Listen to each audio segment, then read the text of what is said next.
President cannot be bigger than the country. What we have at the Aso Rock is a counterfeit human being. He's putting on a mask.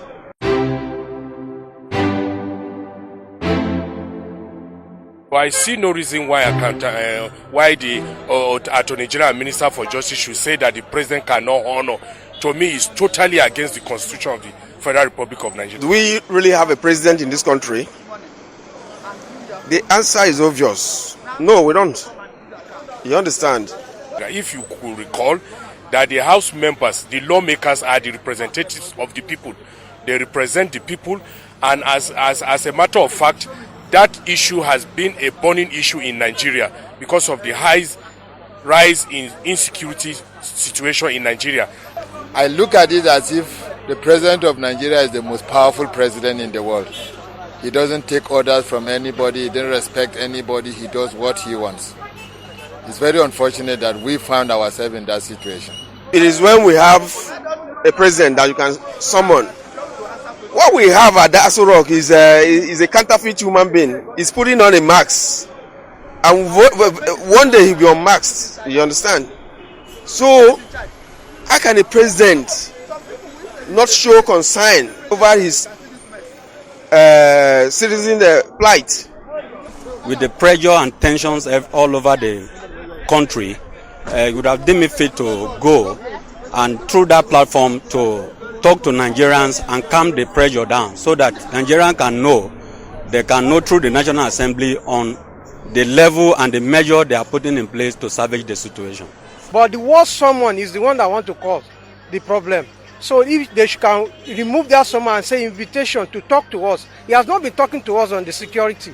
But if he can come out, forgetting all this terminology, all this legal issue, and talk to us, he can rest assured that this is what he's doing so that we can know that we are safer because our father has talked. I observe the political trend of the country to be more or less premature because in a real political setting, there is no place, a president cannot be bigger than the country. The fact is that the Constitution itself did not embed such denial because the National Assembly are more or less the representative of the entirety of Nigeria. So if the president can deny or can refuse going to the National Assembly, that is to say, there is more or less more to what we are supposed to know about the political situation of that is the security situation of the country. That kind of thing can only happen in a country like Nigerian democracy, because I believe definitely the Constitution gave National Assembly a lot of power, like check and balance. They can call president to order. They can ask questions. So definitely, if in this case, I don't believe in confrontation. What I think National Assembly should do is that they should make use or evolve the judicial process. They should approach courts. There is a breach of constitutional breach between the president and the National Assembly. And if you look at the relationship between the president and the National Assembly, one will know that there is a lacuna somewhere. And the president, the lack of respect to the rules of law, that through this rule of law he comes to power, but he is not showing any respect to it. And the statement by the Attorney General of the Federation, it really shows that we still have a very long way to go in our democracy.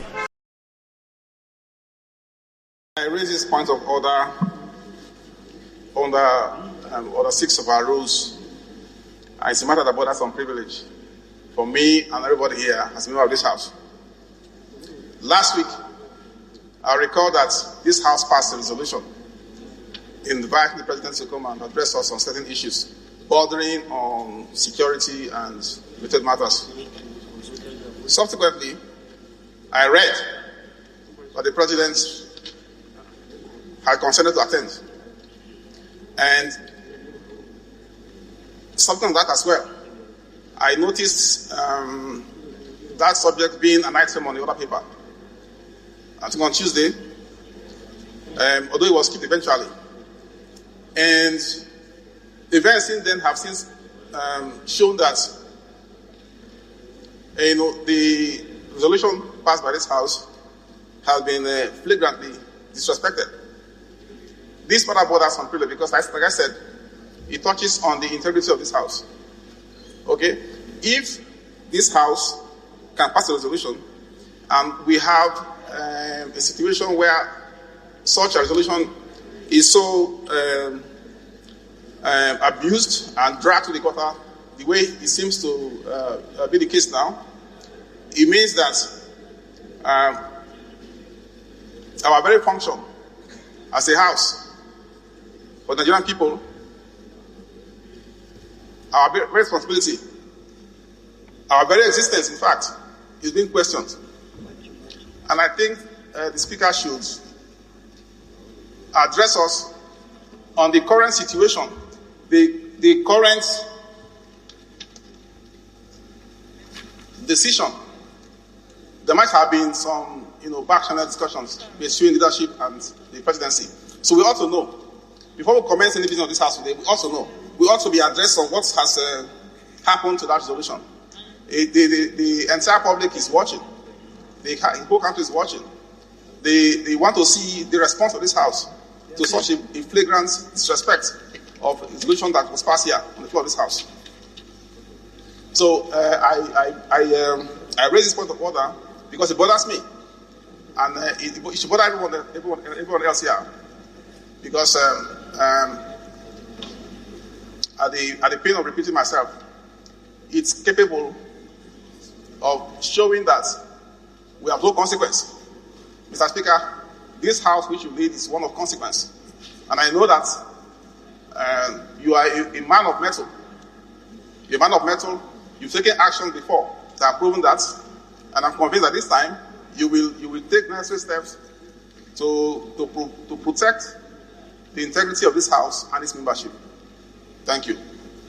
The channels of communication are procedural, and we will await for official communication from Mr. President as opposed to newspaper reports. Thank you.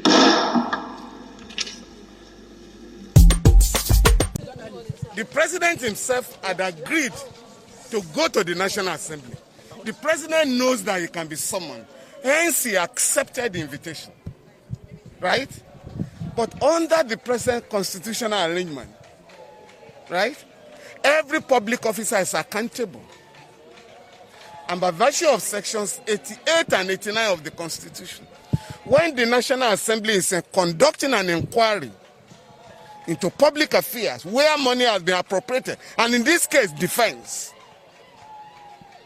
the president or any public officer can be summoned. But more importantly, the president made himself the Minister of Petroleum Resources. The Senate made a mistake. Because by virtue of Section 147 of the Constitution, every ministerial nominee has to be screened and cleared and confirmed. Now, under Section 67 of the Constitution, the National Assembly is empowered, either jointly or separately, to invite every minister, any minister, in the course of conducting an inquiry. So, if the National Assembly decide to investigate fraud or mismanagement of public fund in the NNPC or in the Ministry of Petroleum Resources, the minister is liable to be summoned.